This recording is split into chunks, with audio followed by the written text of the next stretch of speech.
नमस्ते सबको and thank you again for joining me today Sunday को। आज काफी लोग हमारे साथ नहीं होंगे because they are celebrating father's day वगैरह, मगर जो भी है, जो लोग हैं सब अटेंड करेंगे और फिर इसकी रिकॉर्डिंग्स को मैं वितरण कर ही दूंगा जैसे करता हूँ। आज मैं 9वें मंत्र पे और शायद 10वें मंत्र पे डिस्कस कर लूंगा अपने तृतीय मुंडक प्रथम खंड के पार्ट को। इसके साथ ही फिर ये फर्स्ट पार्ट जो है, प्रथम खंड जो है, ये समाप्त हो जाएगा। इसके 10 ही मंत्र हैं। इस 10 मंत्र के बाद टाइम परमिटिंग या अगले हफ्ते मैं इस पर्टिकुलर खंड का उपसंहार कंक्लूजन कर लूंगा। इनके कंक्लूडिंग पॉइंट्स पे बात कर लेंगे एक बार कि हमने इस खंड में क्या क्या देखा है। उसको कंक्लूड करने के बाद मैं एक छोटी सी टॉक विष्णु पे दूंगा, जैसे कि हमारे केतन जी ने रिक्वेस्ट की थी। तो विष्णु पर वैसे मैंने पहले एक बार बात की हुई है, आप लोगों ने सुना होगा, वो रिकॉर्डिंग भी भेजी हुई है भी मेरे उसके यूट्यूब। मैं फिर एक बार उसके ऊपर बात करूंगा, तो हो सकता है कि अगले सैटरडे को या अगले संडे को उस पर बात हो जाएगी। अगर सैटरडे को कंक्लूजन हो गया और कोई क्वेश्चंस नहीं हुए तो सैटरडे को हो जाएगी, नहीं तो संडे सुबह उस पर बात कर लेंगे। उसके बाद द्वितीय मुंडक का द्वितीय खंड, जो कि इसका लास्ट पार्ट है, उसके 11 मंत्र हैं, उस पर हम काम शुरू करेंगे। उनको मैं लोड भी कर दूंगा और उन पर प्रवचन भी स्टार्ट कर लेंगे। उसके साथ ही हमारा मुंडक उपनिषद समाप्त हो जाएगा। तो एस्टिमेटेड अबाउट 2 महीने इसमें और लगेंगे हमारे को मुंडक को खत्म कर लेने में, पूरी तरह से फुल कर लेने में। उसके बाद किसको पिक करना है, किसको करना है, ये आप लोग मुझे सजेस्ट कर सकते हैं। एक सजेशन मेरे पास कठ उपनिषद की ऑलरेडी आ गई है कि कठ उपनिषद को शुरू कर लें। आप लोगों की जो भी सजेशंस होंगी सबकी उसके हिसाब से इस पर बात करेंगे और I can start whatever you want me to start again, we will talk about it. आइए इसको शुरू करते हैं। मंत्र को देख लेते हैं, 9वें मंत्र को, और 9वें मंत्र पे विचार करते हैं।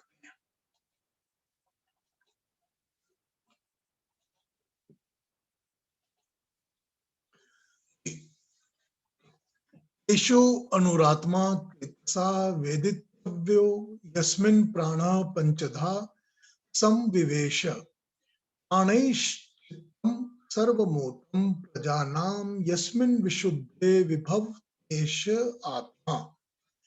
इन शब्दों को समझते हैं, इसका अन्वय कर लेते हैं, फिर मंत्र की चर्चा करेंगे। ईश, यह या वह, अणु सूक्ष्म, अणुतम बहुत ही छोटा,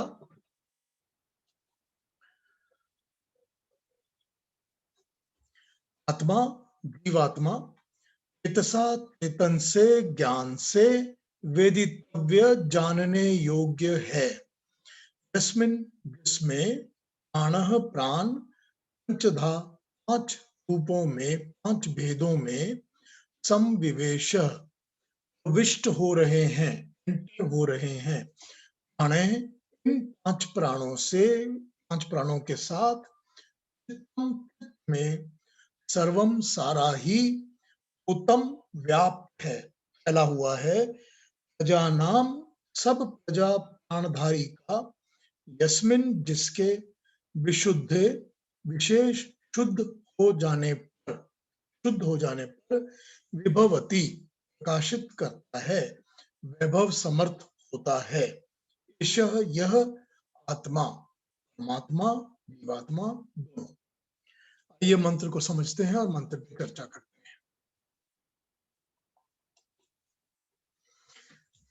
सूक्ष्म अणुस्वरूप आत्मा के 5 प्राण और 5 इंद्रियों से ओत चित्त को, बुद्धि को, इंद्रियों की वासनाओं रूपी मल से पृथक एवं शुद्ध होने पर हमसे दूर हुआ आत्मा या परमात्मा प्रकट हो जाता है।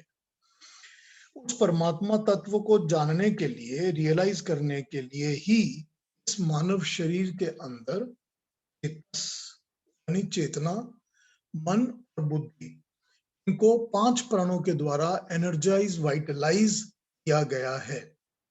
चेतना इंद्रियों की सहायता से सांसारिक पदार्थों, आकर्षणों से अलग होकर उसकी जानन शक्ति से शुद्ध भाव से जुड़ती है। परमात्मा की जानन शक्ति, क्रिएटिव, पैदा करने वाली, पालन पोषण करने वाली शक्ति, साथ, शुद्ध मन के साथ, शुद्ध भाव के साथ जुड़ती है तो विभावती, अवेकनिंग, ज्ञानवती हो पाती है। परमात्मा के होने का ज्ञान और आभास हमारे चेतस में ही होगा। चेतन भी इसका अपनी सेंसिटिविटी, अपना लाइफ एसेंस इसको कहा जा सकता है।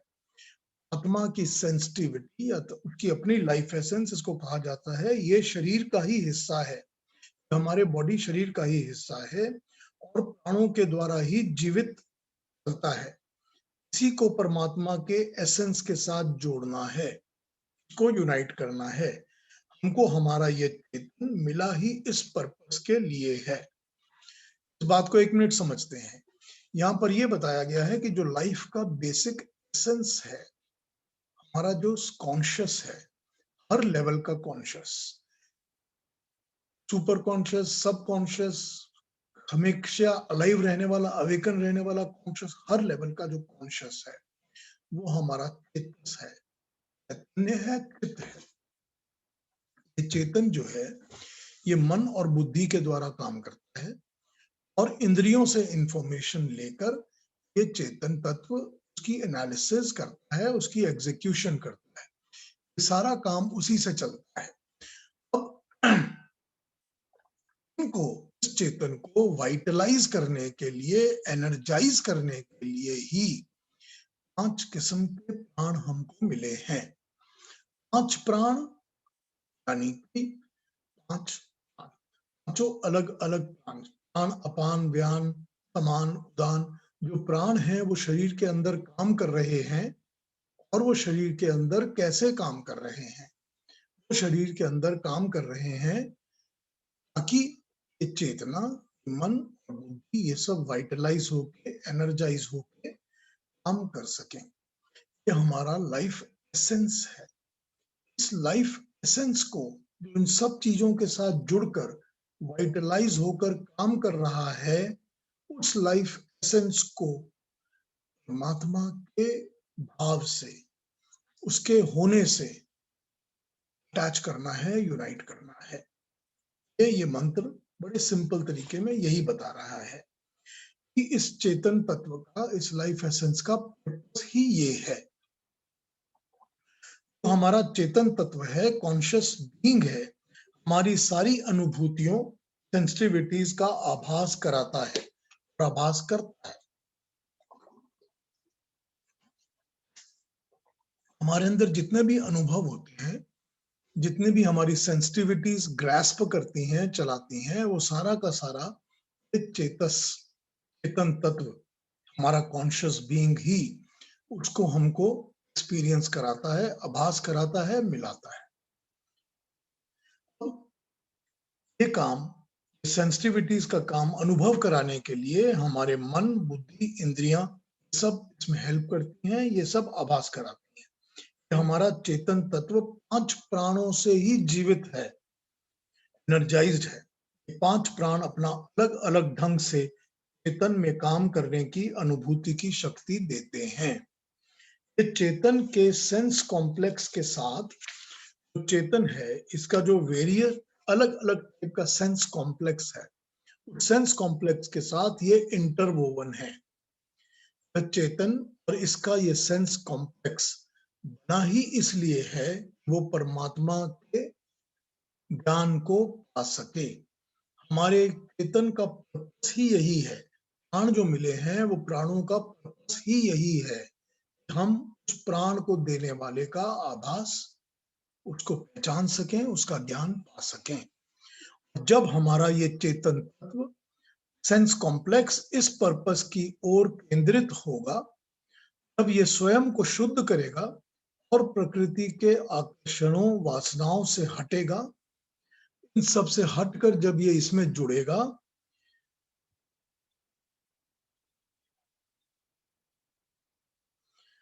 तब ये रियलाइज करेगा कि ये सारी की सारी जो मैल है, ये अशुद्ध जकड़न है, मुझे इन सब से अलग होना है, मैं अपने रियल पर्पस की ओर जाना चाहता हूं।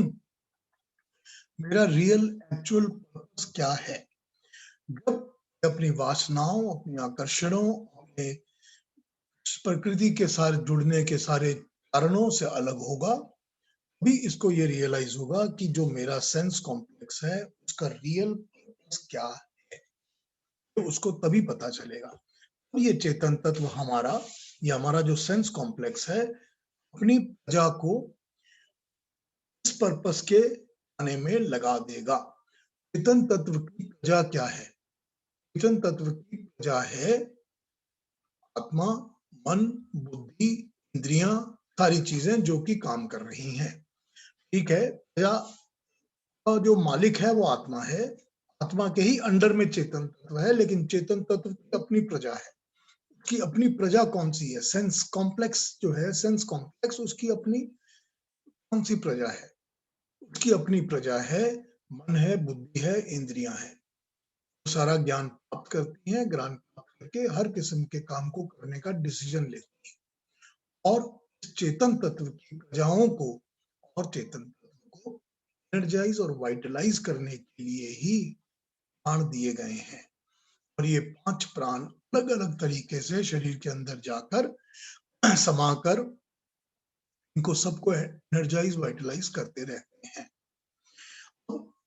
ये जब अपनी प्रजा के साथ इसको अपना पर्पस समझ में आएगा, तब उस पर्पस को पाने के लिए ये स्वयं भी और अपनी प्रजाओं को भी शुद्ध करना शुरू करेगा, प्यूरिफाई करना शुरू करेगा। और जब ये प्यूरिफाई होंगे तब इनको अपना पर्पस साफ दिखने लगेगा। कि प्रजा कौन सी है? प्रजा वही है, ज्ञान की इंद्रियां, मन, बुद्धि, सेंस कॉम्प्लेक्स या सेंस पोटेंशियलिटीज जिसको कहा जा सकता है।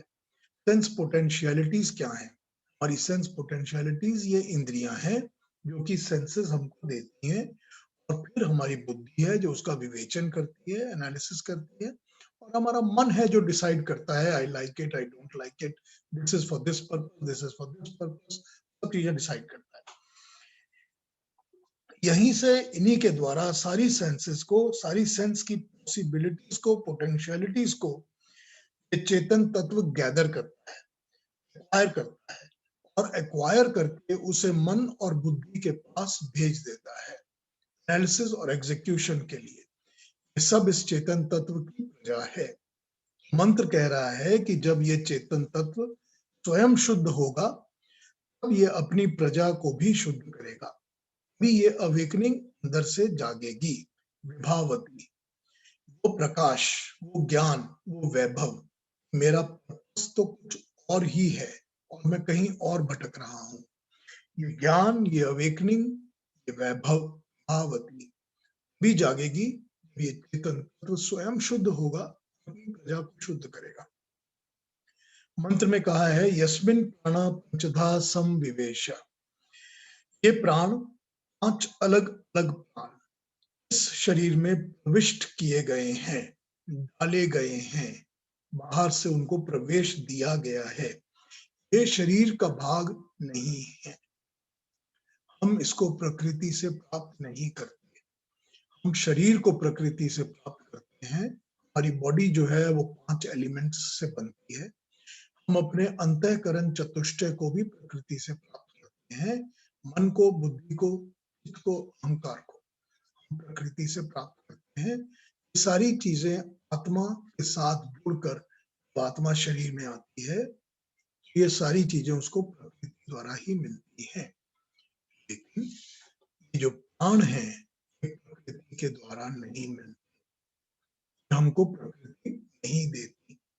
ये प्राण जो है ये शरीर के अंदर प्रविष्ट किए जाते हैं, उनको हमारे शरीर के अंदर दिया, डाला जाता है ताकि सारा का सारा जो तत्व है, लाइफ एसेंस है, कॉन्शियस लेवल्स हैं, जाए हैं, सब एनर्जाइज और वाइटलाइज हो सके। राइट?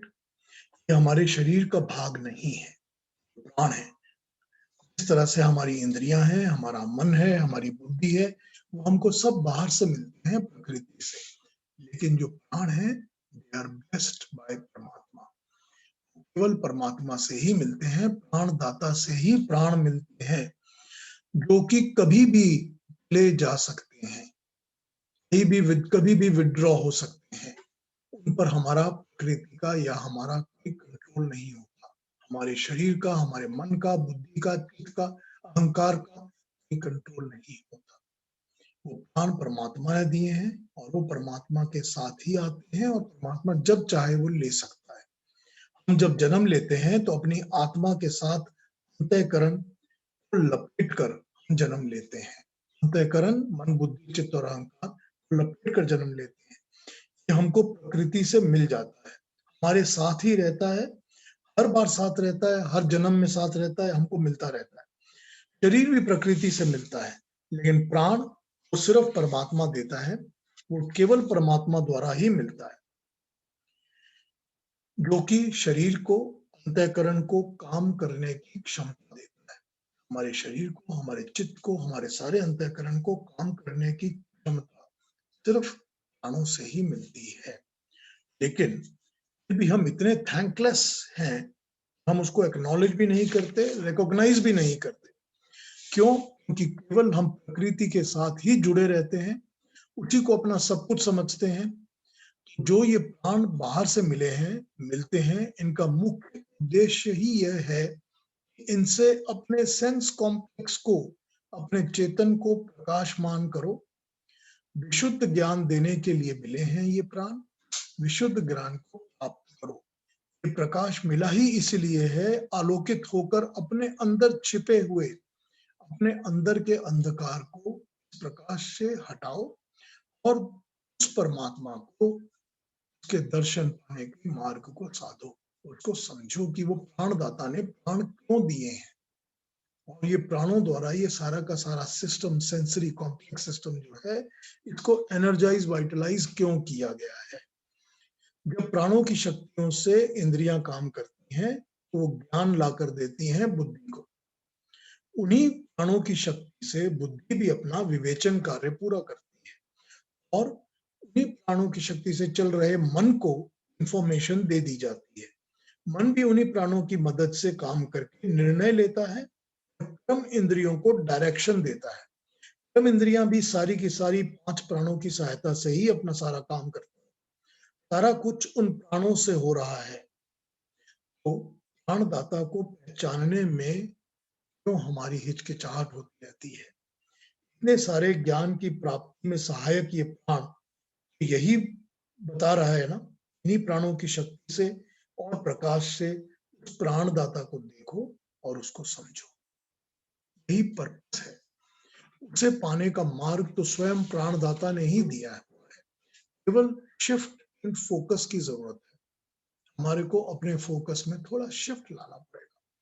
ये जो हमारा टिल्ट हर वक्त प्रकृति के साथ रहता है, हम प्रकृति के साथ जुड़े रहते हैं, उसकी जगह इस मन को थोड़े फोकस को चेंज करके, शिफ्ट करके उस प्राणदाता द्वारा दिए प्राणों के पर्पस को समझो। केवल शिफ्ट इन फोकस की जरूरत है। प्रकाश से चेतन को शुद्ध करो, उसके प्रकाश से, उस परमात्मा के ही दिए हुए प्राणों से अपने चेतन तत्व को शुद्ध करो, प्रकाशित करो और चेतन तत्व को, उसकी चेतना की सारी प्रजा को प्रकाशित करो। चेतना और उसकी प्रजा, प्रजा मन, बुद्धि, इंद्रियां, ये सब चीजें तत्व की प्रजा हैं। इनको भी शुद्ध करो, जैसे तुमने अपने चेतन को किया, जैसे प्राणों की मदद से किया। तभी सच्चा प्रकाश और सत्य ज्ञान मिलेगा और तभी उस परमात्मा के मार्ग के दर्शन होंगे, उसका साथ मिलेगा। ये 9वें मंत्र का अर्थ है। 10वें मंत्र को भी देख लेते हैं, शायद दोनों पे एक साथ बात कर लेंगे। ये 10th को भी पढ़ लेते हैं और इसका भी विवेचन और एनालिसिस और शब्दार्थ कर लेते हैं।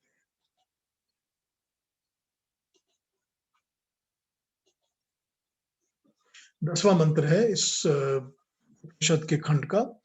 यम यम लोकम मनसा संविभाति विशुद्ध सत्व कामयते यांश्च कामान तम लोकम जयते तांश्च कामान तस्मादात्मज्ञं ह्यर्चयेद भूति कामः। इसको समझ लेते हैं, इनके वर्ड्स को, और फिर आगे बढ़ते हैं।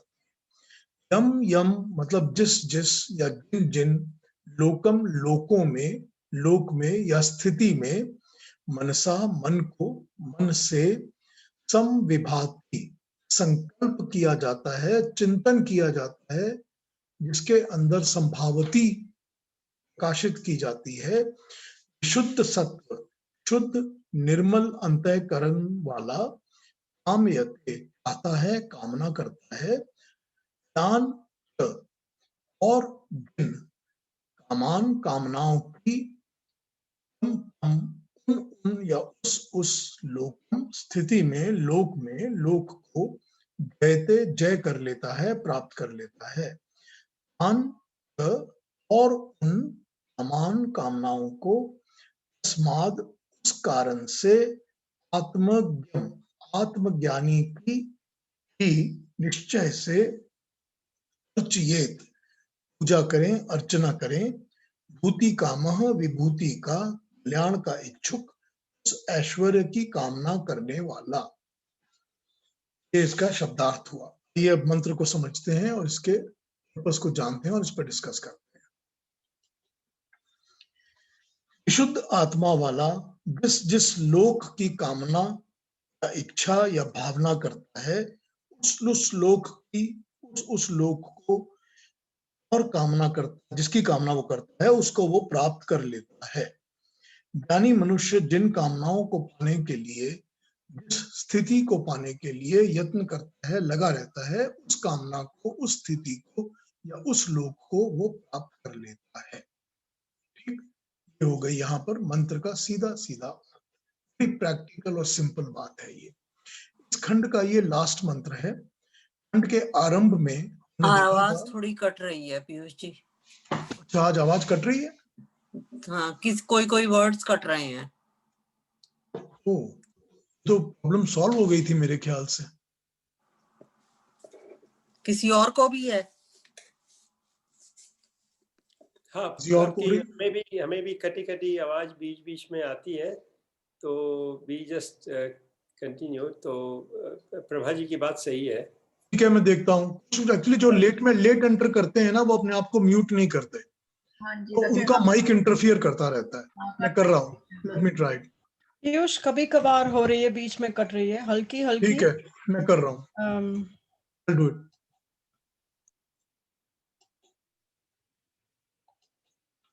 ठीक है, मैंने सबको एक बार फिर म्यूट कर दिया है। Let us see if it works okay. ये मंत्र ये कह रहा है कि जिस जिस चीज को, जिस जिस स्थिति को, जिस जिस लोक को ज्ञानी मनुष्य अपने कामना से, अपनी चेष्टा से, अपने यत्न से पाने के लिए यत्न करता है, वो उन लोगों को, स्थितियों को पा जाता है। इस खंड का ये लास्ट मंत्र है। खंड का आरंभ भी हमने ऋग्वेद के मंत्र से किया था, द्वा सुपर्णा सयुजा सखाया, उससे हमने किया था। ये बताया था कि एक सुपर्ण जो इस प्रकृति रूपी वृक्ष के ऊपर बैठा है, वो अध्यक्ष है, दृष्टा है, साक्षी है, ऑब्जर्विंग अथॉरिटी है, इन्वॉल्व है।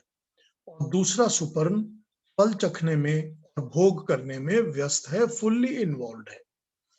ये जीवात्मा है जो पूरी तरह से प्रकृति के ऊपर डिपेंडेंट है, इन्वॉल्व है, अटैच्ड है। ये भी बताया कि जब ये जीवात्मा प्रकृति से अपने ध्यान को हटाकर उस दूसरे सुपर्ण पर, परमात्मा के ऊपर अपने मन को लगाता है, तो सच्चा ज्ञान, मोक्ष का मार्ग खुलने लगता है। अब ये कंक्लूड कर रहे हैं इस मंत्र में कि जो भी मनुष्य जिस किसी कामना को, जिस किसी स्थिति की, जिस भी लोक की विशुद्ध मन से इच्छा करता है, पूरे लगन से पाने का यत्न करता है, उसकी वो कामना, वो लोग उसे प्राप्त हो जाते हैं। बहुत सीधा और सिंपल फॉर्मूला है, बड़ी सिंपल तरीके से समझाया है, इसको समझते हैं। जिस भी किसी स्थिति की, जिस भी आवश्यकता की जीवन में हासिल करने के लिए, करियर्स की, संपत्ति की, अचीवमेंट्स की, मनुष्य पूरे मन से कामना करता है और उस ओर उसको पाने के लिए ज्ञान पूर्वक, पूरे लगन से, पूरे प्रयास के साथ उसमें जुड़ जाता है, उसको करता है, उसको पाने की चेष्टाओं में लग जाता है, तो वो स्थिति, वो करियर, संपत्ति, वो अचीवमेंट सब उसे प्राप्त हो जाती है। ये प्रैक्टिकल बात है, हम सब जानते हैं। जिस करियर को पाने के लिए हम कामना करते हैं, उसी को पाने के लिए उसके उचित मार्ग पर मनुष्य चलता है, उसी के हिसाब से उस सब्जेक्ट को ही चुनता है, उसी किस्म के विद्यालय में एडमिशन लेता है, उसी किस्म की यूनिवर्सिटी में उसी टाइप के गुरुओं का चयन करता है और अपने पूरे मन से, बुद्धि से, तप से, धन से उसको पाने में जुट जाता है, उसको वो सफलता मिलती है। बड़ी सिंपल, बड़ी प्रैक्टिकल बात है। इस संपत्ति को पाने की वो कामना मनुष्य करता है, उस संपत्ति को पाने के लिए मनुष्य प्लानिंग करता है, धन की व्यवस्था करता है, कई सालों तक उसको फोकस बनाए रखता है, मेहनत करता है और जो भी आवश्यकता हो तो उन सब कामों में लग जाता है, तो उसको वो संपत्ति प्राप्त होती है। ये प्रैक्टिकल बात है। शुरू से ही इस उपनिषद में, मुंडक उपनिषद में जो ऋषि हैं वो प्रैक्टिकल बातों के द्वारा ही अपनी थ्योरीज को, अपनी बातों को समझा रहे हैं, बिल्कुल शुरू से। Always he is talking about practical life examples, बिल्कुल वही बात है। हाँ, यही कहा गया है कि जैसे सांसारिक या प्राकृतिक पाने योग्य वस्तुओं, अचीवमेंट्स के लिए ज्ञान पूर्वक, लगन पूर्वक, पूर्वक मनुष्य लगकर उन्हें प्राप्त कर लेता है, वैसे ही ज्ञान, लगन और तप से वो परमात्मा को भी प्राप्त कर सकता है। ठीक है, जो सारा बताया गया है एग्जाम्पल देके, वो द्वासुपर्णा के मंत्र में, द्वासुपर्णा के मंत्र में यही बताया गया है कि इसमें 3 कैरेक्टर्स हैं, 3 ही कैरेक्टर्स हैं। एक वो परमात्मा है जो कि दृष्टा है, अध्यक्ष है, देखता है, इन्वॉल्व नहीं होता। दूसरा प्रकृति है, उसको वृक्ष के रूप में बताया गया है। तीसरा जीवात्मा है। अब इसमें से कर्म और कर्म फल, आशा और आकांक्षा, इच्छा, जन्म, मरण, सुख, दुख, भोग, मोक्ष, सब कुछ केवल एक ही कैरेक्टर पर एप्लीकेबल है, वो है जीवात्मा। ना ये प्रकृति के ऊपर एप्लीकेबल है, ना परमात्मा के ऊपर एप्लीकेबल है। जीवात्मा ही है जो कि निर्भर है उसकी चॉइस के ऊपर, वो प्रकृति से जुड़ना चाहता है और भोगों में लगा रहना चाहता है, या दूसरा ऑप्शन है कि वो दूसरी ओर देखे, दूसरे सुपर्ण को, दूसरे एंटिटी को देखे जो कि परमात्मा है और उसकी ओर जाए। टोटल 3 कैरेक्टर हैं। जीवात्मा, हम आप सब जीवात्मा हैं। या तो हम एक तरफ प्रकृति की तरफ देखते हैं या हम दूसरी तरफ परमात्मा की तरफ देखते हैं। हमारे पास अपनी चॉइस है, हम क्या करना चाहते हैं। जितनी लगन, जितनी मेहनत, जितने तप, जितने ज्ञान, जितने जतन के साथ प्राकृतिक संपत्तियों को प्राप्त कर सकता है जीवात्मा, उतने ही जतन, लगन, तप, ज्ञान, विद्या से वो दूसरे ऑप्शन मोक्ष को या परमात्मा को भी प्राप्त कर सकता है। ये सिंपल बात, बड़ी इक्वली डिवाइडेड बात है, एकदम सिंपल।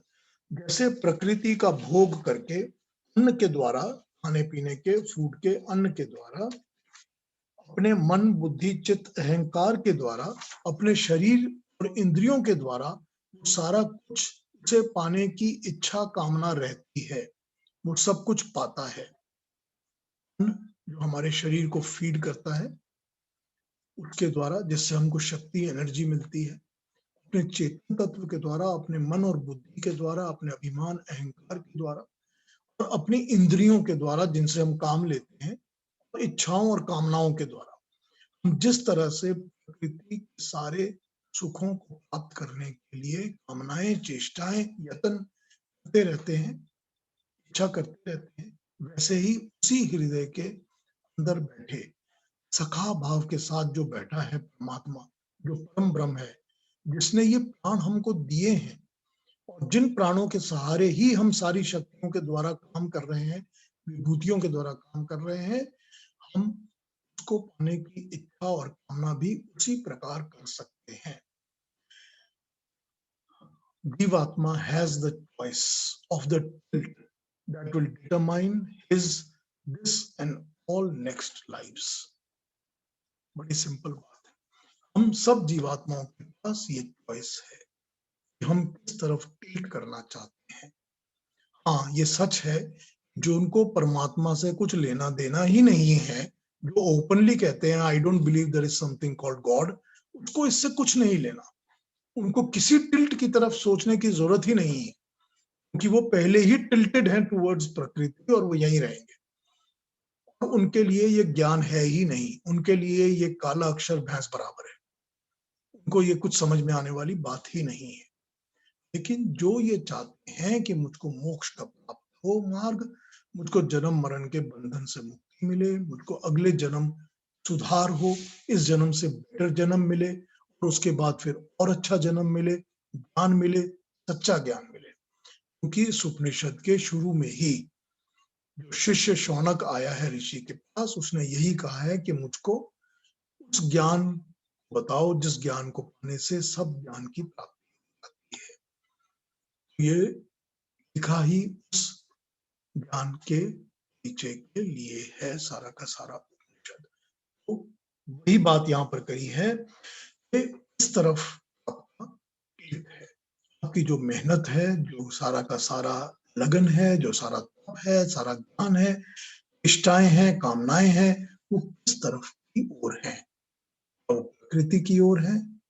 ठीक है। क्या वो परमात्मा की ओर है? तो ठीक है। ये चॉइस ऑलवेज आपके पास है। इसी को कहते हैं कर्म करने की स्वतंत्रता। परमात्मा हर मनुष्य के अंदर कर्म करने की स्वतंत्रता देता है। कर्म कौन से? मनसा वाचा कर्मणा, मन के कर्म, वचन के कर्म और शरीर द्वारा किए गए सारे कर्म, हर चीज की वो आपको स्वतंत्रता देता है परमात्मा। जैसा मर्जी चॉइस करके कर सकते हैं। शब्दों पे ध्यान देते हैं इस मंत्र में, कुछ शब्दों को समझते हैं। एक शब्द हमने यहाँ पर 2 बार देखा, वो है लोक, लोकम, लोक। लोक का सीधा अर्थ होता है ये लोक, इह लोक या उह लोक, वो वाला लोक, पृथ्वी लोक या स्वर्ग लोक, इस तरह कहा जाता है। लोकवासियों, लोगों के साथ जुड़ा हुआ ये लोक, जिस पर हम सब लोगों से जुड़े हैं, क्योंकि सारे के सारे यहाँ रहते हैं लोग, या परम धाम वाला ब्रह्म लोक। 2 चॉइसेस हो गई यहाँ पर। यदि इस लोक से जुड़े रहना चाहते हैं, इसी की कामना और इसी की इच्छा करते हैं, बार बार जन्म लेना चाहते हैं अलग अलग शरीरों में, अलग अलग भोग के लिए, अलग अलग आकर्षण अटैचमेंट्स के जुड़े रहने के लिए, मोह के लिए, अभिमान के लिए, लोभ के लिए, ये लोक है ही। जब जब चाहेंगे मिलता रहेगा, जुड़े रहेंगे, लगे रहेंगे, भोग करते रहेंगे, सुख दुख में इन्वॉल्व होते रहेंगे, मस्त रहेंगे, मिलता भी रहेगा हमेशा ऑलवेज। और दूसरा ऑप्शन जो इक्वली कुछ से ज्यादा मात्रा में पार्ट करता है हमारी सब जीवन में, लाइव्स में, जो है सारी प्रकृति में वो शक्ति दे रहा है, वो विभूति दे रहा है, हमारे शरीर के अंदर प्राण सब कुछ करने की, भोग करने का सामर्थ्य दे रहा है। हम उसे देखते हैं, सुनते हैं, जानते हैं, पहचानते हैं, चलते फिरते सब प्रकार की शक्ति वो प्रदान कर रहा है हमको, जिससे हम प्रकृति का भोग कर पाते हैं। हम उससे भी जुड़ सकते हैं, सांसारिक लोक से अलग होकर ब्रह्म लोक, ये ऑप्शन हमारे पास है। ये लोक द्वारा समझाया गया है। जब जन्म लेते रहेंगे, पृथ्वी लोक के साथ जुड़े रहेंगे और इससे छूटने की कामना करेंगे, ब्रह्म लोक के साथ जुड़ेंगे। ये लोक शब्द से समझाया गया है। दूसरा शब्द आया है अर्चयते, अर्चना, अर्चना करना, पूजा करना, पूज्य समझना, श्रद्धा रखना। इसकी अर्चना में हम लगे रहते हैं। होकर है जो हमको बहुत पूज्य है। फिर वही 2 ऑप्शन, या तो सांसारिक पदार्थ है, सुख है, मनुष्य है, धन है, अपना अभिमान है, अपनी बुद्धि है, किसकी अर्चना में हम लगे रहते हैं। और दूसरी ओर हमारी अर्चना का जो दूसरा ऑप्शन है वो है शांत दृष्टा, यक्ष रूप, इन्वॉल्व बैठा हुआ, अपनी प्रेजेंस का जो आभास हमेशा देता है, मगर डंका नहीं पीटता, एडवर्टाइजमेंट्स नहीं करता, शोर आवाज नहीं करता, भी नहीं दिखता। लेकिन हमारी अर्चना और पूजा इस मार्ग पे चलती है। हमारी कामनाएं कौन से मार्ग को प्रशस्त कर रही है, हमको कौन से लोक में रहना है, ये हमारी अर्चनाओं पर है। अर्चना शब्द यूज किया गया है श्रद्धा के लिए। हमारी श्रद्धा किस तरफ है? हमारी श्रद्धा इस पर है कि मैं और मैं नहीं, मैं बस। अब मैं अपने नाक के बियॉन्ड नहीं देख पाता। जो मुझको प्लीज करे वो बहुत अच्छा। जो चीजें मेरे काम में आए मैं उन्हीं को अच्छा समझता हूँ, उन्हीं को पास रखता हूँ। मैं अपने अभिमान से इस प्रकृति का भोग करता हूँ और भोग करके हर चीज को एंजॉय करता हूँ और बड़ा मजे में हूँ, मस्त में हूँ। ये मेरी अर्चना है, ये मेरी श्रद्धा है। अगर इस तरफ श्रद्धा है तो इस लोक को पाने की श्रद्धा है, तो ये लोक हमेशा मिलता ही रहेगा, ये गारंटी है। लेकिन अगर अर्चना दूसरी ओर है, परमात्मा की ओर है, मुझे इस जन्म मरण के बंधन से, सुख दुख से, राग द्वेष से, कष्ट से, सबसे छूटना है, तो मेरी अर्चना और मेरी श्रद्धा उस दूसरे शांत फैक्टर अर्थ की ओर जाएगी, जो स्वयं को एडवर्टाइज कभी नहीं करता, जो शोर नहीं मचाता, आपके सामने आकर्षण बन के खड़ा नहीं होता, अट्रैक्टिवनेस नहीं दिखाता कि मुझसे चिपको, मुझसे जो अभिमान को सेटिस्फाई नहीं करता। ठीक, इसमें एक दूसरा शब्द आया है जिस पर और बात कर लेते हैं, उसको मनसा और विशुद्ध सत्व, दो शब्द इसमें यूज हुए हैं। मनसा, मन से ही हम सारी कामनाएं करते हैं, सारी इच्छाएं करते हैं। मन ही है जो ऑप्शन चॉइस के ऊपर क्लिक करता है, मुझको ये लेना है या ये लेना है। हम सब कुछ मन से ही करते हैं, चॉइस ऑप्शन मन से करते हैं। इस तरफ टिल्ट करना है ये मन डिसाइड करता है। और बुद्धि सत्व यानी कि पूरे शुद्ध अंतःकरण के साथ, fully dedicated pure effort on all levels, मन बुद्धि चित्त अहंकार के साथ, शरीर के तप के साथ, सारे उपकरणों के साथ, सारे धन सारे संसाधन के साथ, मन के द्वारा चोजन ऑप्शन को पाने के लिए सब कुछ लगाकर हम पूरी तरह से कामना करते हैं। Make your choice. यदि इस जन्म मरण के लोक से छूटना है, उस दूसरे सुपर्ण, उस दृष्टा को, साक्षी को, अध्यक्ष की ओर ध्यान दो, उसे पाने की ओर मन और विशुद्ध सत्य को लगाओ, भी मोक्ष पाओगे, भी छूट पाओगे। वरना इस लोक में तो हम रमे ही हुए हैं, शरीर का, मन का, अभिमान का स्वाद ले ही रहे हैं, सुख दुख मिल रहे हैं, मिलते भी रहेंगे। विशुद्ध शब्द, जो विशुद्धि है ना, हमने आज 10वां मंत्र कर रहे हैं हम इस वक्त। विशुद्धि जो शब्द है ये 8th में भी, 9th में भी, 10th में भी, तीनों मंत्रों में आया है। अगर आप करके देखेंगे तीनों मंत्रों को, तीनों में ये आया है। 8th के जो मंत्र है उसमें बताया गया था कि ये तो क्वालिफिकेशन है उसके ज्ञान को प्राप्त करने की, उसको पाने की पात्रता, योग्यता उसी को है जो अपने मन को, बुद्धि को, चित्त को, अहंकारों को, अपने विचारों को, अपने कर्मों को, शरीर को विशुद्धि, विशेष तरीके से शुद्ध कर पाता है, अच्छी तरीके से योग्य बन जाता है शुद्ध होकर, भी वो परमात्मा का साथ और उसका ज्ञान पा सकता है। 8th मंत्र में कहा था। 9th में बताया था कि विशुद्ध होने से लाइफ एसेंस का डिफाइन हो जाएगा, ये थोड़ी देर पहले मैंने बताया। जो लाइफ एसेंस का मेन पर्पस है, प्राणों का पर्पस, चेतस का पर्पस, चेतना का पर्पस और चेतना की प्रजा का पर्पस, ये सारा पर्पस डिफाइन ही तब होगा जब सब चीजों की विशुद्धि होगी, जब सब शुद्ध हो जाएंगे, अवेकनिंग होगी, भटकना बंद हो जाएगा और मन बुद्धि चेतन ही बाकी के शरीर को शुद्ध करेगा। समझ आएगा कि प्राण तो मिले ही प्राणदाता से मिलने के लिए है। थॉट ही तब आएगा जबकि अपना पूरा अंतःकरण, अपना पूरा चेतन, कॉन्शियस, सब कुछ, लाइफ एसेंस शुद्ध हो जाएंगे। विशुद्धि 8th में भी यूज हुई, 9th में भी यूज हुई, अब 10th में भी विशुद्धि यूज हो रही है। शब्द इस मंत्र में बड़ा प्रैक्टिकल तरीके से बताया है विशुद्धि तत्व के बारे में। बिना तो कोई भी सफलता, विशुद्धि के बिना कोई भी सफलता किसी भी फील्ड में नहीं मिलती, बहुत आवश्यक है।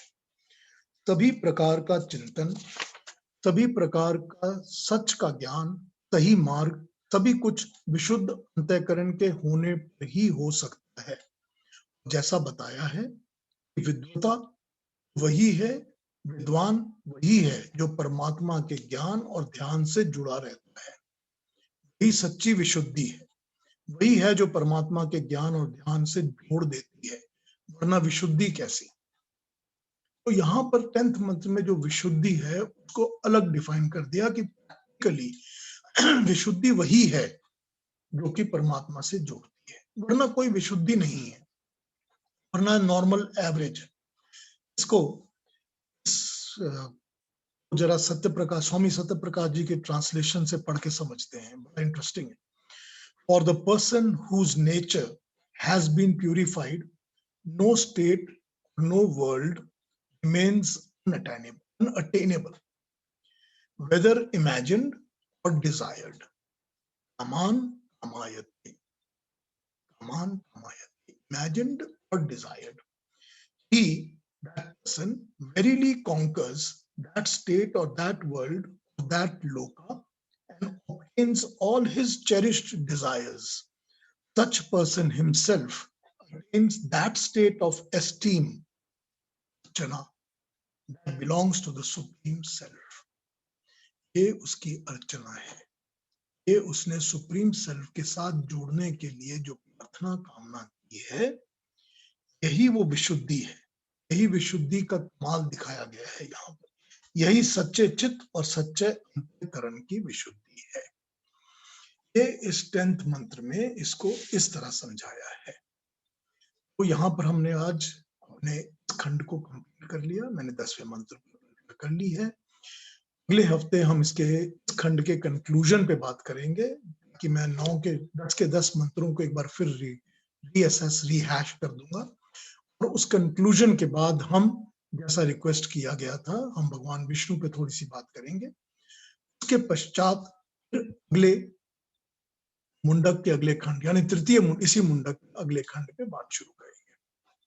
तो आज अब इस चर्चा के ऊपर क्वेश्चन हो, कोई कमेंट्स हो, आप सब मुझसे पूछ सकते हैं।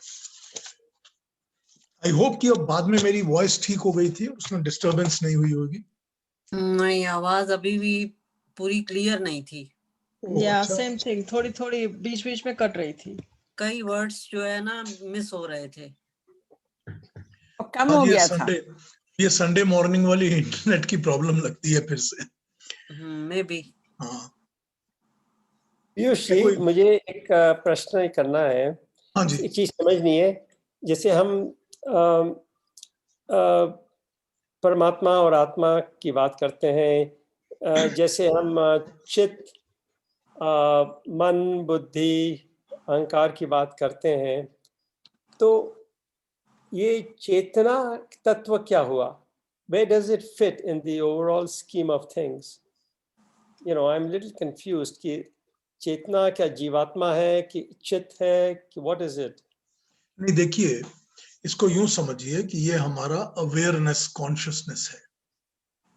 जब आत्मा शरीर में आती है और जब आत्मा को शरीर के साथ साथ प्राण मिलता है, तो उस आत्मा के अंदर, इस शरीर के अंदर एक चेतना, अवेयरनेस, कॉन्शियसनेस जागती है। हम हैं, हमारे होने का एक कॉन्शियसनेस, एक अवेयरनेस हमको है, और इस अवेयरनेस और कॉन्शियसनेस का सारा काम बाकी की, जिसको उसका प्रजा कहा गया है, वो करती है। यानी कि जो हमारी इंद्रियां हैं वो हमारा बाहर से लाकर ज्ञान हमको देती है। जो हाथ हैं वो फील बताते हैं, जो पांव है वो कहीं पहुंचकर कोई चीज बताते हैं। इंद्रियां जो हैं वो सारा काम, सारी सेंसेस को हमको फीड करती है। फीड को हम क्या करते हैं? फीड को हम बुद्धि के द्वारा एनालाइज करते हैं। बुद्धि के द्वारा एनालाइज करने के बाद मन जो है उसके ऊपर अपना डिसीजंस लेता है। ये सारा कुछ अवेयर होने से, कॉन्शियस होने से ही होता है, उसके बिना नहीं हो सकता। ये चेतस तत्व जो सेंस कॉम्प्लेक्स बताया है, ये जो कि अवेयरनेस बताई है, कॉन्शियसनेस बताई है, उसको एग्जाम्पल की तरह समझा रहे हैं कि वो चेतस तत्व काम ही तब करता है जबकि उसको वाइटलाइज करने के लिए प्राण दिए जाते हैं। अब उन प्राणों में कुछ 5 प्राण बताए हैं, जो उसमें कुछ प्राण होते हैं जो सारे शरीर के अंदर इक्वली एनर्जी देते हैं। कुछ प्राण ऐसे होते हैं जो गले से ऊपर मस्तिष्क तक काम कर रहे हैं। कुछ प्राण हैं जो डाइजेस्टिव सिस्टम और उसके नीचे एक्सकर्शन के लिए काम कर रहे हैं। कुछ प्राण हैं जो हाथ पांव को चला रहे हैं, आंखों को चला रहे हैं। ये सारे प्राण हेल्प कर रहे हैं काम करने के लिए, वाइटलाइज एनर्जाइज करने के लिए उस चेतस तत्व को, उस अवेयरनेस को जो अपने सहारे से अपने लिए, अपने काम के लिए बाकी सारी चीजों को, फैसिलिटीज को, फैकल्टीज को यूज कर रही है। इस तरह से यहां समझाया है। Okay, I will have to review your recording, तो उसके बाद शायद मुझे अच्छी तरह से समझ में आ जाएगा। ठीक है, दोबारा सुन लीजिएगा, फिर पूछ लीजिएगा, कोई हेजिटेशन नहीं है। जी, कोई और प्रश्न, कोई और किसी ने कुछ पूछना है इस 2 मंत्रों के विषय में या इसके बारे में? पीयूष जी, हाँ जी, आप बोलिए। आप बोलिए। मैं पूछ रही थी कि ये लोग कितने होते हैं? हर चीज को एक लोक कहा जा सकता है। मतलब स्वप्न का लोक स्वप्न लोक है, पृथ्वी का लोक पृथ्वी लोक है, ज्ञान का लोक ज्ञान लोक है, अज्ञान का लोक अज्ञान लोक है। लोक कोई भी स्थान, कोई भी स्थिति, कोई भी ऐसी एक एंटिटी या जगह जो उसको कि हम इमेजिन कर सकते हैं, वो सब लोक है। तो लोक अनगिनत है, मल्टीपल मिलियंस। अच्छा, तो डेथ के बाद जो स्वर्ग लोग बोलते हैं, नरक लोग बोलते हैं, उसमें भी वही बहुत सारे हैं। वो भी हमारी एक इमेजिनेटिव थिंग है कि हम सोचते हैं कि ये स्वर्ग लोक है, ये नरक लोक है, ये ऐसा लोक वैसा लोक। सब इमेजिनेशंस है हमारी। हम जिस स्थान को जैसा नाम दे सकें, जिस स्थिति को जो नाम दे सकें, वो सब लोक है। अच्छा, यस मनीषा।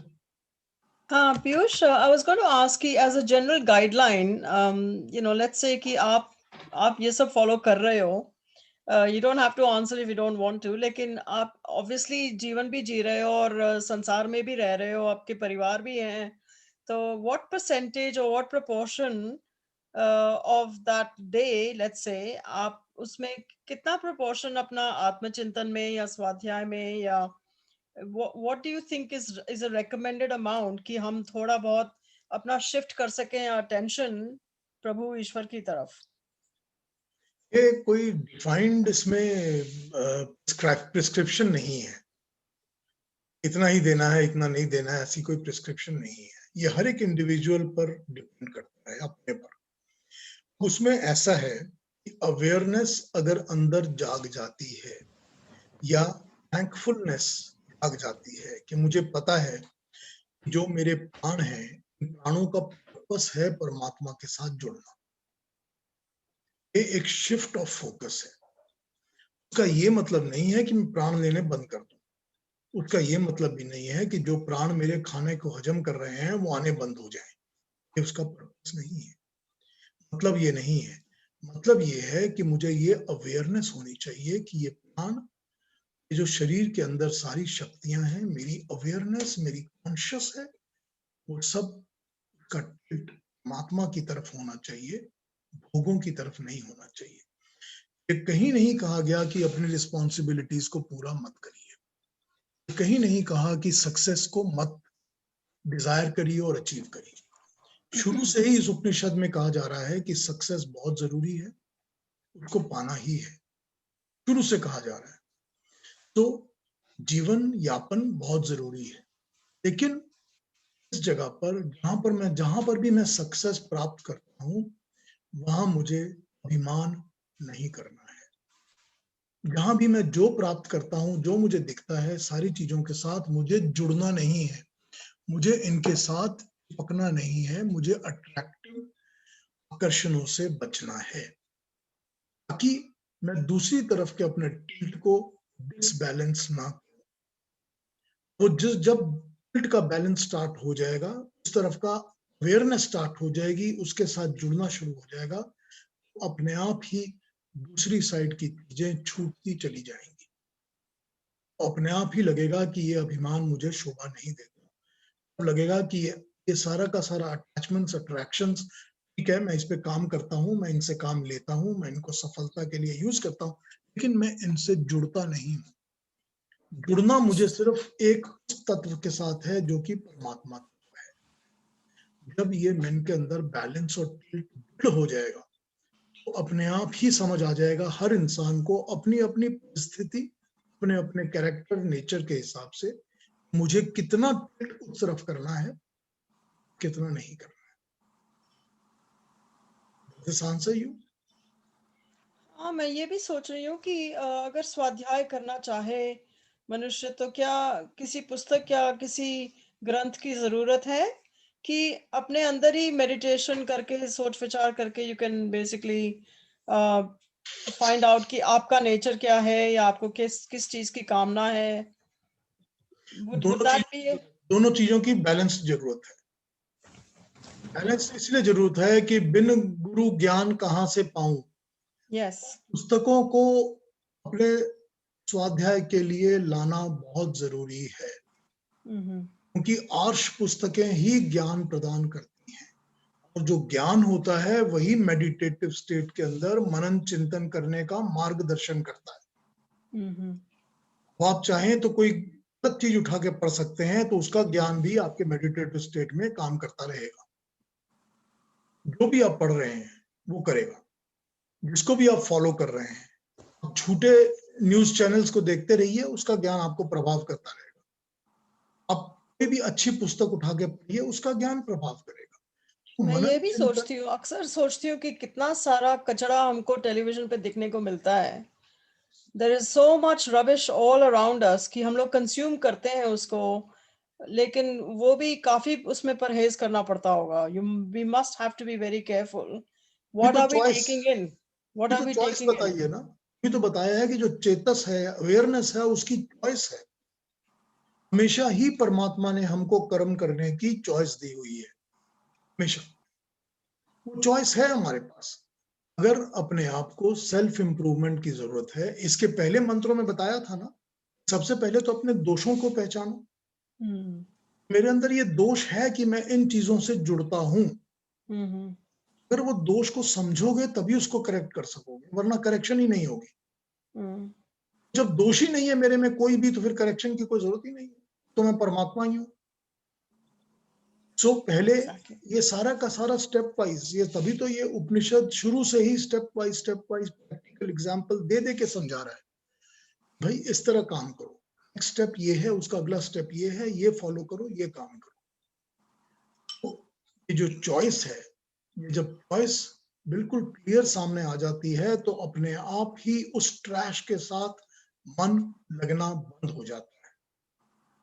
अपने आप ही समझ में आ जाता है कि जो वो झूठी चीजें हमको सारा दिन दिखती हैं, पढ़ते हैं, नजर आती हैं, अट्रैक्ट करती रहती हैं, उनको कैसे अवॉइड करना है। उनसे घृणा अपने अंदर जाग जाती है, अपने ही अंदर पता चल जाता है कि मुझे इन चीजों की अपने जीवन में आवश्यकता नहीं है। I don't need this. ठीक है ना? क्योंकि एक दिन में या एक आयु में, एक उम्र में आप इतना ही कुछ कर सकते हो। There's only a limit to how much you can do. दिन में आप कितने घंटे उल्टा सीधा कर रहे हो, you know, how much of that time is being wasted and how much of that time is being utilized. ये भी, इसमें भी बहुत, इसका भी बहुत महत्व होता होगा। फिर उस यूटिलाइजेशन को दूसरी जगह लगाओ। ये तो बता रहे हैं ना, चॉइस इसीलिए बता रहे हैं ना कि जो तुमने, जितनी तुमने एफर्ट, जितना तप, जितना अपना लगन इस तरफ लगानी है, उसको दूसरी तरफ लगाओ। वही मिला हुआ है ना, टाइम भी उतना ही अवेलेबल है सभी के पास, एफर्ट भी सभी के पास उतना ही है, 24 ही घंटे मिले हुए हैं। यस। तो उस एफर्ट, सबको एक मानव शरीर ही मिला हुआ है, इस शरीर की सबके अंदर अपनी लिमिटेशंस हैं। तो ये चॉइस है, इस चॉइस को यूज करो कि मुझे कहाँ लगाना है। यही तो बता रहे हैं ना, जहां लगाओगे वो मिलेगा तुमको। ट्रैश पे लगाओगे तो ट्रैश मिलेगा, गार्बेज इन गार्बेज आउट, यही कहते हैं ना। तो वो जहां लगाओगे अपने मन को, अपने बुद्धि को, अपने सारी लगन को, तो वो तुम्हें प्राप्त हो जाएगा। तो कहाँ लगाना है ये तुम्हारी चॉइस है।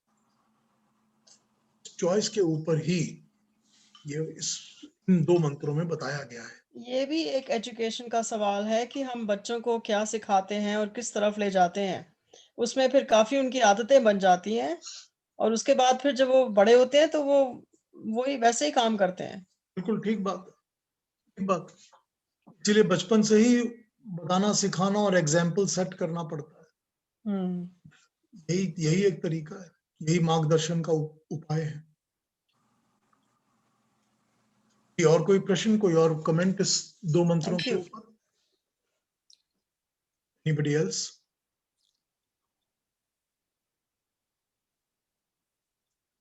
इसको आज एक बात थी मेरे को, सॉरी, हाँ बताइए। एक बात थी, आप जो बता रहे थे कि कितने देशों में वो भगवान को मानते ही नहीं है। जैसे ईस्टर्न यूरोप सारे में भगवान को मानते ही नहीं है, चाइना में नहीं मानते हैं, तो उनके पास भी चॉइस है ना, इंडिविजुअली उनके पास भी चॉइस है कि मानना के नहीं माना, पर उनको सिखाया ही नहीं हो तो उनको कैसे अंदर से ज्ञान होता होगा? बिल्कुल अंदर से ज्ञान होता है, हर एक मनुष्य को, हर एक प्राणी को अंदर से ज्ञान जरूर होता है। फिर वो फोर्स करके उस ज्ञान को धक्का लगा के बाहर निकाल दे, उसको एक्नॉलेज करके समझे, ये उसके ऊपर निर्भर करता है, चॉइस उसके ऊपर है। हर जगह हम देखते हैं ऐसे लोग होते हैं जिनके ऊपर फोर्स किया जाता है, बाहर के फोर्सेस से, एजुकेशन से, सोसाइटी के सिस्टम से, लॉ से, इन सब चीजों से, गवर्नेंस से, लेकिन इसके अलावा भी उनके अंदर अपना आत्मज्ञान जरूर होता है। दूसरी बात ये समझने की है, जो मैं बहुत बार कहता हूं, कि उन प्राणियों को, उन जीवात्माओं को उन जगहों पे जन्म क्यों मिलता है? इसीलिए मिलता है क्योंकि वो पिछले जन्मों में भी परमात्मा के ज्ञान की अवहेलना करते आए हैं, अवॉइड करते आए हैं, बिलीव नहीं करते आए हैं। तो उनकी इच्छा के अनुसार ही उनको वो लोक मिले हुए हैं, वहां पर जन्म मिला हुआ है। हमको, आपको क्यों ये जन्म यहाँ पर मिला है? हम क्यों एक हिंदू सिस्टम के अंदर पैदा हुए हैं? हम क्यों ऐसे माँ बाप के पास पैदा हुए हैं? क्यों हमारी मातृभाषा, मातृ संस्कार ये हैं? ये समझना चाहिए। अगर हम इसको समझ सकते हैं और इसका पालन कर सकते हैं, देखिए हमारे देश में हर चीज जो कि हिंदू संस्कृति से अटैच्ड है, उसको बुरा कहा जाता है। ठीक है? जब आप सबसे बड़ा बदनाम हम लोग किसको देते हैं? दिवाली जो है वो कंटेमिनेट करती है, जो होली है वो बहुत खराब है। ठीक है? वही अगर आप चीज क्रिसमस में करते हैं या ईद में आप हजारों जानवरों को काट देते हैं, वो सब बहुत अच्छा है। होता है ना ये हमारे देश में। ये हमारी संस्कृति के विरुद्ध हमको शिक्षा दी जाती है जी। हमारी, तो ये शिक्षा के विरुद्ध आपके आत्मा के अंदर अगर ज्ञान जागेगा, वरना आप इस शिक्षा के अनुरूप ही गलत चीजों में लगे रहेंगे, गलत बातों से जुड़े रहेंगे। तो वही बात है, आपको जो जन्म मिला है, आपको इस प्रथा में, इस संस्कृति में जन्म मिला है, तो क्यों मिला है?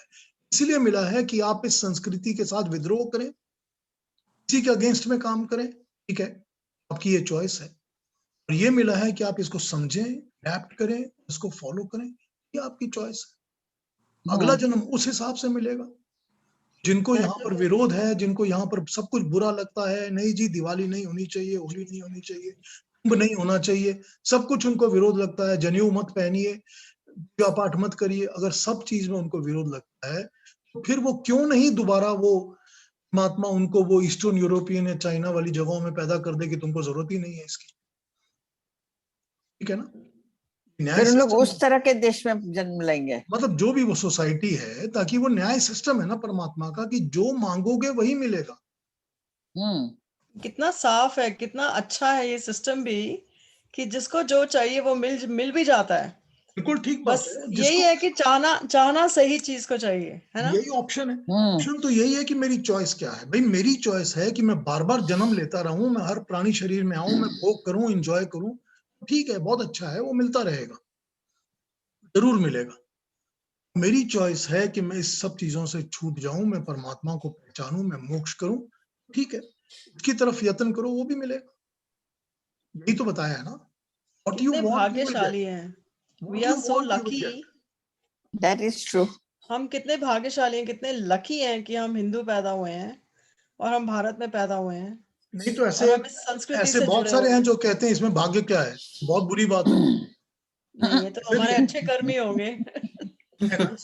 नहीं, ये ऐसे सारी- पेरेंट्स ये भी सारी ऐसे choice। मिले, जो पेरेंट्स भी ऐसे मिले जो ये सब सिखा के गए हम लोग को।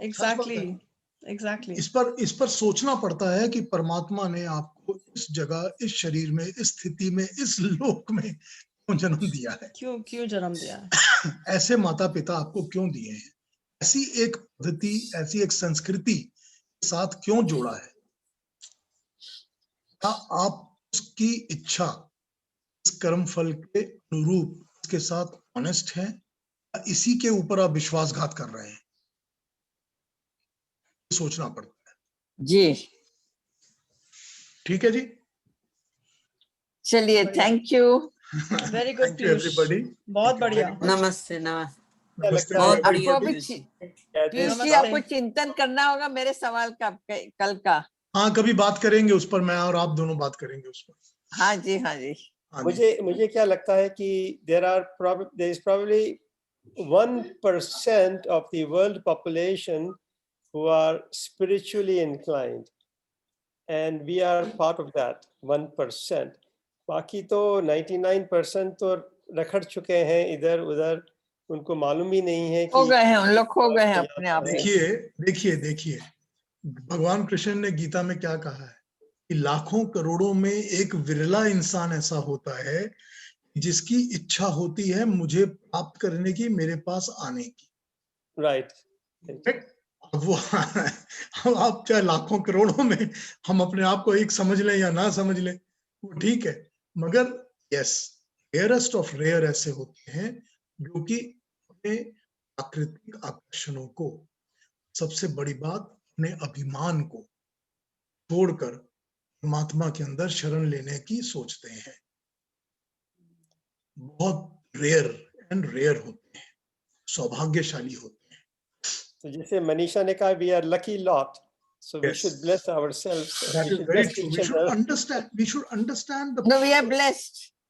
अपने पर्पस को समझना चाहिए हमारे को। हाँ, उस we purpose also को have a enhance purpose. करिए। Exactly, we have a purpose to raise awareness and we have to, जैसे हमने शिक्षा पाई है, हमें भी औरों को शिक्षा देनी चाहिए। बिल्कुल ठीक बात है ना, वही है, वही बात जैसे है पीयूष जी दे रहे हैं सबको। हाँ, बस यही पर्पस है सारा। That is what I'm trying to achieve.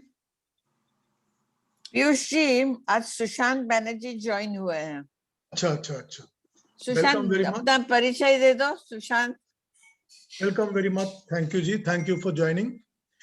मेरी एक ही क्वेश्चन रहता है कि आई होप कि my Hindi is not too complicated for people to understand. नहीं, हम लोग को तो, मुझे तो बहुत सुन के अच्छा, मुझे, मेरे कान को बहुत अच्छा लगता है। नहीं, आपको अच्छा लगता है, लेकिन जो लोग हिंदी भाषी नहीं है उनको प्रॉब्लम ना हो, मेरी ये चिंता रहती है। हिंदी भाषी Piyush, Bengali is a very beautiful language और बिल्कुल हिंदी की सांझी है। हाँ, जिस मगर प्रकार से हम हिंदी में आप चेष्टा कहते हो ना, वो बंगाली में भी तो चेष्टा ही कहते हैं। हाँ, वो ठीक है, नहीं आपकी साउंड नहीं आ रही है। I've grown up Delhi. हाँ, बोलिए। सुशांत, हाँ, बोल रहे हैं वो। And it's coming now. It was muted. I've grown up in Delhi. okay. Hindi fluently. I read it in school, not very well. Didn't score very high marks. I speak Gujarati. I understand Marathi, and I have a reasonable sensing of many other languages of the country. I have great respect for the country. I've dedicated myself and my life to it, including my career. And I have been associated with Indira Parikh from 1971, 1970. 71, yes. Yeah, 50 years. 71, Sushant. co-learners, and we've done a lot of work together since then. I've dedicated my life to this, और मेरा काम पूरा आत्मविचार पे ही है। आपको किसी बात पे कोई प्रश्न पूछना हो तो बेझिझक पूछिए। मेरे को प्रश्न ये है, मैं एक चीज में बहुत विश्वास रखता हूँ, और वो है, उसको हम लोग कहते हैं हियर एंड नाउ। इसी मुहूर्त में क्या हो रहा है, और इसी मुहूर्त में, जिसको मैं बिंदु कहता हूँ, in fact I conduct workshops exploring this, इस बिंदु में ही सारा कुछ रखा हुआ है। ठीक अगर है, देखना चाहे तो, और देखने के लिए आंखें आपको खोलने पड़ेंगे। ठीक है, अगर आप आंखें खोलने का आपका मन है तो खुलेगा, नहीं मन है तो नहीं खुलेगा। तो आप जो कह रहे थे ना, जो आप, इट्स योर विश, उसको हम लोग in English we say, there is an old phrase saying seeing is believing, which is the material approach. आप जो देखते हो वही सच। The reverse is true. You see नहीं, कल हमने बात की थी, कल हमने अपनी तीसरी आंख के ऊपर बात की थी, जो कि यहाँ सेंटर ऑफ द हेड होती है, कि वो इंटरनलाइज देखने के लिए मिली है। राइट, कल हमने उसमें बात की थी। या आप मेरे पुराने लेक्चर्स को सुन सकते हैं मेरे लिंक के ऊपर से। I'm sure that will be very nice. I'd like to do that. I've enjoyed this session. Thank you very much, thank you. It's very nice that so many people are getting interested in it and are seriously involved. Thank you So very much, thank you, thank you. जरूर आइए, जुड़िए फिर next बार भी। We will be very happy to have you with us. Thank you everybody. फिर next Saturday मिलते हैं सवेरे वही 10 बजे, और फिर हाँ जी, आगे इस पर बात सुबह 10 करेंगे। बजे अमेरिकन टाइम, हाँ Sushant, not India time, Canadian Toronto time. आपका इंडियन टाइम टोरंटो टाइम 7:30 बजे, 7:30 India time. 7:30, yes. I see. Namaste, sir. Namaste to everybody. Namaste, namaste Namaste. everybody. Namaste. Lovely Namaste. seeing all of you again. Piyush ji, All Thank you so all much. men have a good Father's Day. Thank you Ravi ji. thank you very much. Enjoyed the whole day.